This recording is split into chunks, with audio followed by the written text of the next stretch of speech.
Cik Izzat Muslim merupakan pemilik Izzat Store yang membekalkan kasut sekolah jenama tempatan. Okay. Pada 1 Jun 2018, aset dan modal perniagaan ini adalah seperti berikut. Okay. Tunai di tangan, tunai di bank, inventory, premis dan juga modal. Okay. Dokumen perniagaan berikut menunjukkan berniaga Izzat sepanjang bulan Jun 2018. Okey, so kita ada dokumen. Okey, dibagi berbagai dokumen ada kat sini Ada kesemua sekali ada. Sekejap. Ada berapa ya? Ada 12 dokumen. Okey, 12 dokumen dan daripada 12 dokumen ni anda dikendaki menyediakan A. Jurnal am, B. Jurnal belian, C. Jurnal jualan, D. Jurnal pulangan belian dan akhir sekali buku tunai. Okay. So kita akan tengoklah apa yang kita nak isi dekat dalam jurnal am, jurnal khas dan juga buku tunai. Bermula balik dekat daripada atas tadi So kat sini saya dah siapkanlah komen untuk jurnal am sampai ke buku tunai. Jadi sekarang ni kita nak singkatkan masa saya cuma akan terus tunjukkan macam mana kita nak rekod ke dalam jurnal. Okey, kita masuk buku tunai lah. So mula-mula kita mesti start daripada yang dia punya catatan permulaan. Ini adalah catatan permulaan Senarai baki adalah catatan permulaan. Jadi catatan permulaan kita mesti rekod dia dekat jurnal am. Okey. So kat sini tarikh dia ialah Jun 1 lah. Okey, Jun 1. So di sini Jun 1. Okey, kemudian rutinnya mula-mula kita akan masukkan senarai aset dulu So kita ada tunai. Okey, tunai di tangan ni maksudnya tunai lah, tunai pejabat lah. Okey. Kalau tunai di bank tu maksudnya bank dia. Kemudian kita ada juga inventory. Okey. Lepas tu premis, ini semua adalah aset lah. Okey. So kat sini tidak ada liability liability tak ada, dia terus sebelah kredit kita semua ada modal terus. So kat sini kita masukkan jumlah dia, tunai dia 400. Okay, bank ada 49,600. Okay, inventory ada 35,000. Okay, dan modal 150,000. Okay. Lepas tu kita kena tunjukkan dia punya jumlah Okay, tunjukkan dia punya jumlah lah.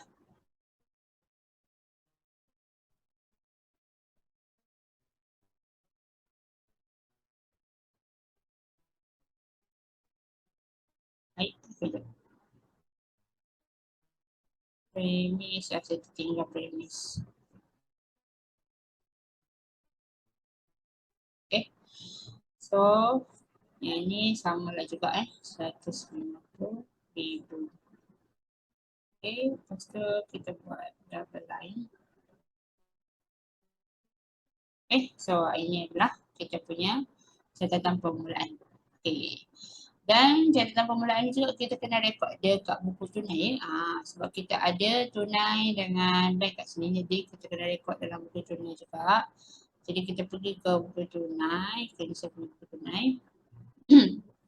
Jadi bakinya mesti rekod sampai debit lah. Jun 1 tadi kita akan rekod baki debit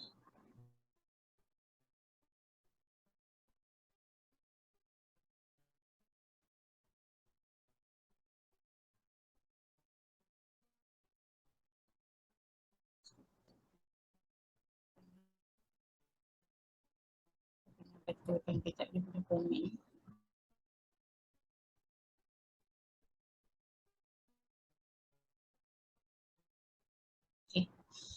So kita masukkan baki. Untuk baki tunai ada 400 Kemudian baki bank ada 49,600.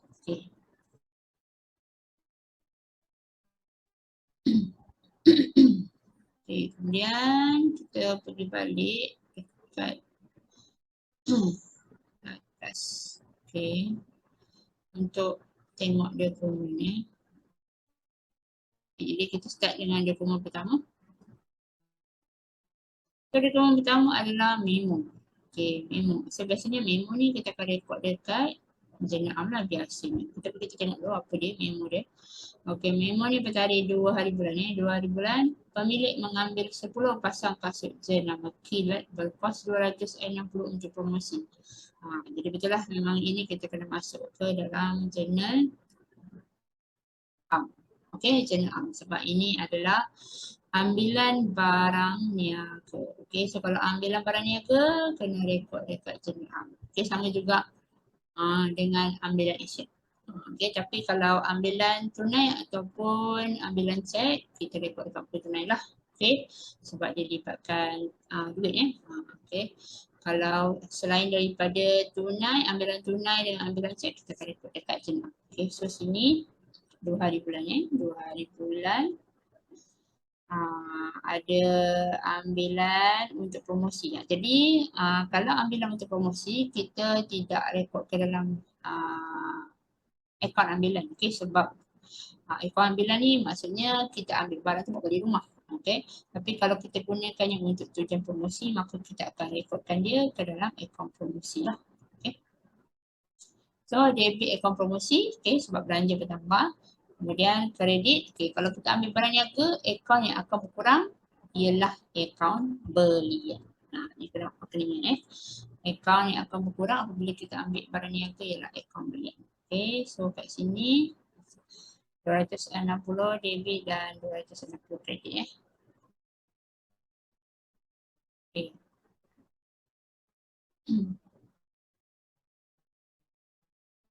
Okay, so kalau kita nak letak keterangan, kita bisa letak keterangan kan. Okay. So, kita letak keterangan. Sebab tadi kat soalan dia tak ada cakap pun kalau letak keterangan ke tidak. Okay.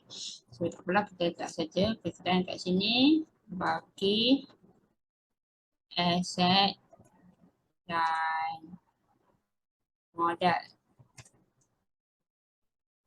Okay, tarik ini. Okay, biasanya kita tulis macam ni lah. Okay, kalau yang ni pula ambilan barang niaga untuk promosi.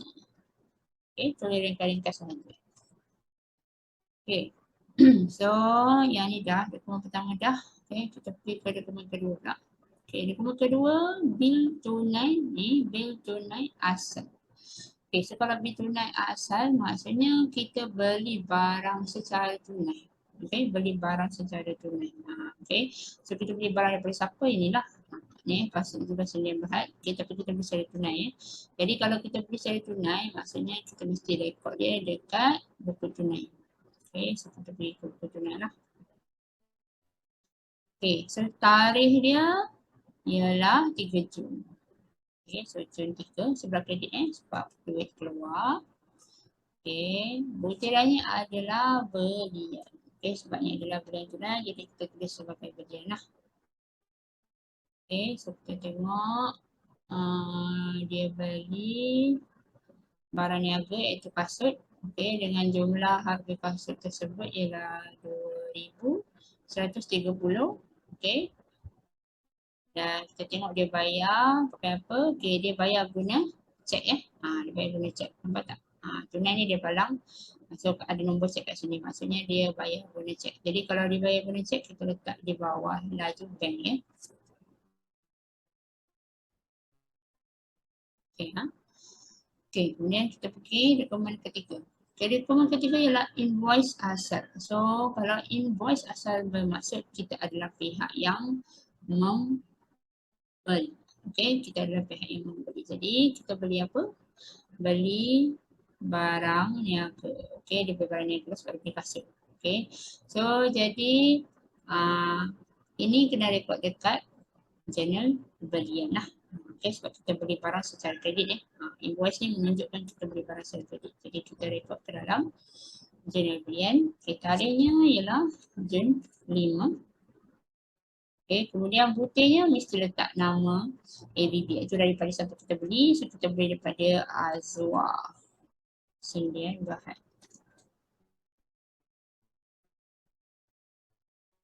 Okay. Ni saya kena rekod ni.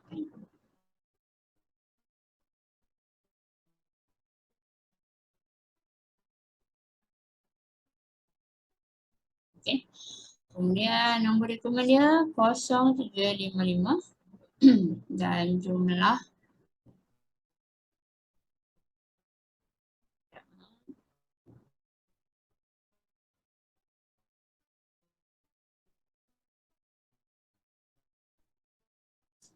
so 355. Okey. Ni ikut sini ni nombor dokumen dia lah. Okey, kemudian jumlah dia pula. Okay, ni jumlah dia 3,400.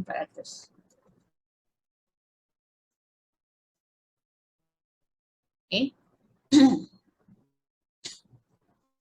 Okey, so dah settle yang ni, kita pergi ke dokumen berikutnya.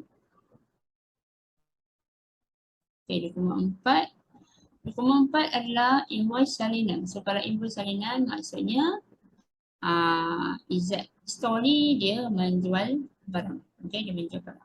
Okay. Sekejap saya nak tukar dia punya format. Kita sambung. Okey, tarikh ialah Jun 7. Okey, so dia jual barang kepada Arif Enterprise. Okey. Kemudian nombor dokumen dia dekat atas ni 0081. Dan jumlahnya, okey, jumlah dia berapa? Okey, jumlah dia ialah 1,764. Okey. Okey, sudah. Dokumen 4, kemudian dokumen 5, seterusnya nota kredit. Okey, nota kredit asal. So nota kredit ni biasanya disebabkan oleh pulangan. Lah. Tapi kalau nota kredit asal maksudnya pulangan belian. Okey. So pulangan belian kita akan rekod di sebelah bawah sini. Okey, sekejap saya tukar format sekali lagi.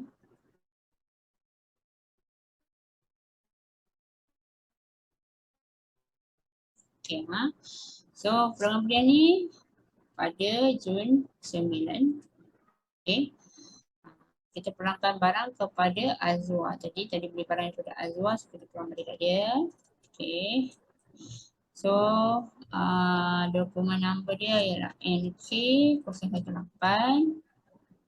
Okey, jumlah pulangan pula RM130. Okey. So dia pulangkan barang kerana rosak. Ni dia punya reason lah. RM130 lah. Sorry, 104. Dah tolak diskaun tinggal 104. Okey. 100. Ikut jumlah yang ni. 104. Okay, sudah settle nota kredit. Kemudian kita tengok yang ni pula nota debit. Nota debit salinan. Nota debit ni biasanya dihantar kalau kita nak tambahkan charge dalam invoice. So bila kita nak tambah charge dalam invoice, kalau ini adalah nota debit salinan, so mesti kena mengenai dengan jualan. So kalau kena mengenai dengan jualan, so kita akan rekod dia ke jurnal jualan. Okay. So kat sini tarikh urus niaga 11 hari bulan. Okay. Kita tambahkan charge ni kepada invoice Arif Enterprise juga. Okay. Dan nombor nota debit ni ialah 00 ND 0067. Okay. Kemudian jumlahnya amountnya ialah RM81. Ini RM81. Okay. So ini nota debit termasuk dekat jurnal jualan. Okay, kemudian seterusnya kita ada resit pula. Okay, resit asal. Okay, resit asal. So kalau resit asal maksudnya kita pihak yang membeli tadi. So kita membayar lah. Okay. So sekarang ni kita bayar hutang kepada Azwa. Kita punya ABP dari Azwa. Jadi ni bila bayar hutang mestilah rekod-rekod buku tunai. Okay. So sebab kita bayar jadi duit keluar. So kita rekod sebelah kredit. Okey, kita bayar kepada Azwa Sdn Bhd. Okey. Jumlah emas yang dibayar ialah 3,030 Okey, kita bayar guna cek. So dekat Raja Bank. Okey. So itu receipt. Okay, kemudian kita ada invoice, sekali lagi invoice kali ni invoice asal, maksudnya kita beli barang lagi lah. Tapi kita beli apa pula ni, tapi tengok yang ni kita beli, bukan beli barang niaga tapi kita beli perabot iaitu rak kasut. Okey, maksudnya kita beli aset. Okey, kalau kita beli aset, kita tak rekod dia dekat jurnal khas sebab jurnal khas khusus untuk barang niaga sahaja. So kalau kita beli aset, maka kita kena rekod dekat jurnal am. Jurnal am jangan salah tempat dekat jurnal am. Okey. Niat kalau kita beli aset, rekod dekat jurnal am, bukannya jurnal khas. Okey, sebab jurnal khas khusus untuk barang niaga sahaja. Okay, so kali ni tarikh ni 17. Okay, kemudian oleh kerana kita beli perabot kan, rak kasut, jadi yang ni kita boleh debitkan akaun perabot lah. Okay, akaun perabot, kemudian kreditkan akaun ABB iaitu yang ni, perabot wakfi. Okay, perabot wakfi. Okay, so dia punya amount pula berjumlah 450. Okay, 450 so debit kredit sama lah. Okay, dan keterangan dia kita boleh tulis sebagai membeli perabot secara kredit. Okay.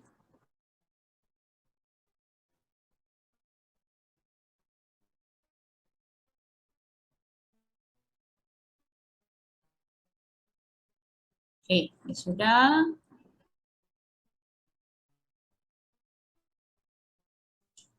Kita pergi ke dokumen seterusnya. Okay, dokumen seterusnya ialah dokumen 9 iaitu kelihatan cek. Okay, kelihatan cek. Ini adalah dia keluarkan duit keluarkan duit. Okay, kerana kegunaan perniagaan. Maksudnya dia keluarkan duit daripada bank masuk ke pejabat. Masuk ke premis perniagaan. Okay. So cek ni bernilai 400. Nilai cek ni 400. Maksudnya dia keluarkan duit 400 daripada bank masuk ke pejabat. Okay, jadi ini kita akan rekod dalam buku tunai sebagai urus niaga ataupun item kontrak. Kontrak. Okay, jadi bank, duit kat bank keluar. Okay, tarikh 20 ni, 20 Juni. Okay, so duit keluar daripada bank. So jadi kat ledger bank ni kita akan rekod 400 lah. Okay, so jadi bukti kat sini adalah tunai. Okay. Jadi dekat sini pula tarikh yang sama, 20 hari bulan. Okay, bukti kat sini bank. Okay, duit tunai masuk sebanyak 400. Ini kita panggil kontra lah, kontra dalam buku tunai. Okay, kemudian seterusnya kita ada resit rasmi salinan, maksudnya kita terima duit kita terima duit daripada ni tadi ABT kan, Arif tadi. Kita terima duit daripada ABT sebab dia bayar dia punya hutang. Okay. So ni dia bayar hutangnya pada 24 hari bulan. Okay, kita terima daripada Arif Enterprise.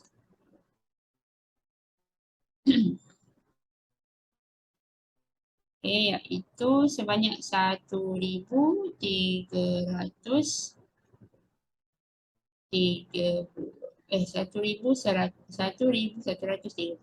Sorry. Okay, yang ni dia bayar menggunakan cek juga. Jadi dekat Raja Bank so, maksudnya duit masuklah dekat bank 1,130. Okay, kemudian kita ada voucher pembayaran. Okay, voucher pembayaran Basit ini dikeluarkan sebab kita nak bayar bil elektrik. Okey, bil elektrik maksudnya duit keluar lah. Okey, duit keluar. Jadi ini pada tarikh 28. Okey. So kalau kita bayar bil elektrik maka kita akan rekod sebagai kadar bayaran ya. Kadar bayaran lah. Kadar bayaran ini adalah akaun untuk utility. Okey, dan kita bayar menggunakan tunai. Okey, so tunai. So kita rekod dekat laju tunai 250.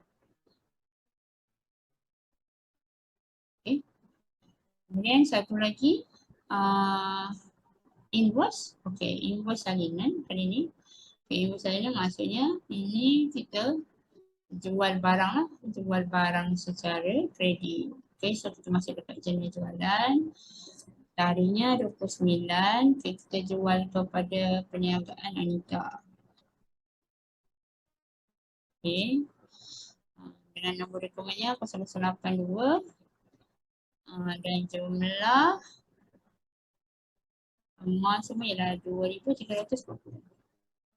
Okay, so itu dia. Okay, kita masukkan dalam semua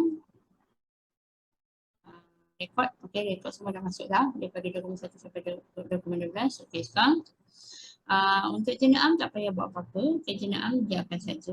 Okay, tak perlu buat apa-apa. Okay, untuk jenayah berian kita kena jumlahkan pada hujung bulan lah. Okay, jumlahkan pada hujung bulan. So kat sini tarikh 30 Jun sampai 30 hari bulan kan. Jadi 30 lah. So lepas tu kat sini kita akan pindahkan dia kepada account berian account berian. So jumlah total dia samalah 3,400. Okay, kemudian untuk jenis jualan pun sama juga. Hari 30 kita akan pindah ke account jualan. Okay. So yang ni kena kira dia punya jumlah ya. Jumlahnya 4,185. Okey, kemudian untuk pulangan belian pun sama juga. Pada tarikh 30 kita akan pindah ke ledger ke akaun pulangan belian. Okey. 104. Okey. So bila pindah ke akaun pulangan belian, nak pindah sebelah mana? Pindah sebelah ini sebelahnya, sebelah kredit okey. Yang akaun pulangan belian adalah akaun kontrak. Okey, akaun kontrak. Jadi kalau akaun kontrak dia bukan akaun kontrak lah, kita actually catatan kontrak. Catatan kontrak ni dia adalah bertentangan dengan dia punya akaun induk. So induk dia ni adalah belian. Okay, so kalau belian tu sebelah debit kan. So pulangan belian ni mesti sebelah kredit. Okay. So penjualan ni pindah sebelah kredit sebab dia adalah akaun hasil. Okay. Manakala belian tadi akaun belian pindah ke sebelah debit. Okay.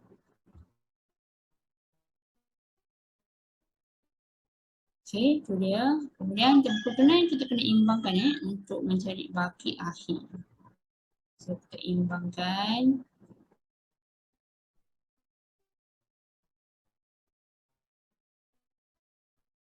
Okay. So kita kira dulu dia punya jumlah.